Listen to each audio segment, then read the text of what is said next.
বিশ্বের অন্যতম জনপ্রিয় পানীয়ের মধ্যে একটি হলো চা। চায়ের আবেদন ও গ্রহণযোগ্যতা সারা বিশ্বে। বিশ্বের এমন কোনো জায়গা নেই যেখানে চা প্রেমী পাওয়া যাবে না। ইংরেজিতে একটি প্রবাদ আছে, any time is tea time. সব রকম পরিস্থিতি বা সব সময় চা পান করা যায়। এটি শারীরিক ক্লান্তি যেমন মেটায়, তেমনি মনকেও প্রফুল্ল রাখে। আর আমাদের মতো চা প্রেমীদের জন্য তো কথাই নেই।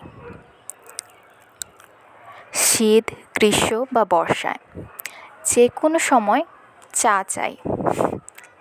চা ছাড়া যেমন সকাল কল্পনাই করা যায় না।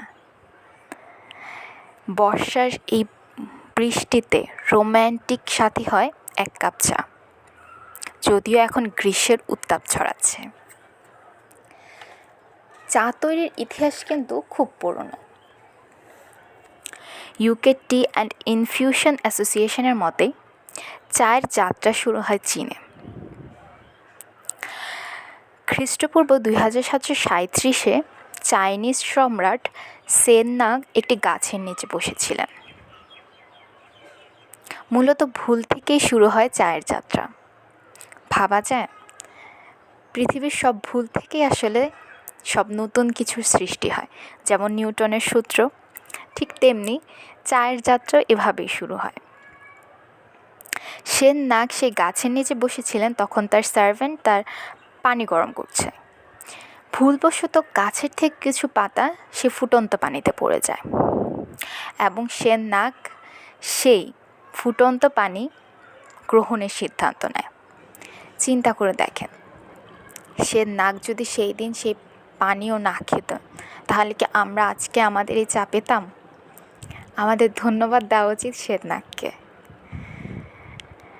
পরবর্তীতে ডাচ এবং ব্রিটিশদের বদৌলতে ভারতবর্ষে চায়ের আগমন। চা খাওয়ার জন্য বা চা প্রেমী হওয়ার জন্য এত বড় ইতিহাস জানার দরকার নেই, কিন্তু দরকার শুধু বানানোর একটু হাতের ছোঁয়া।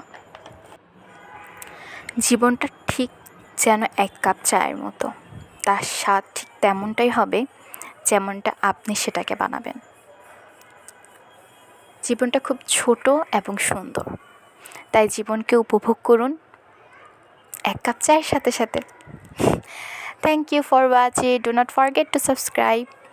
Assalamu alaikum.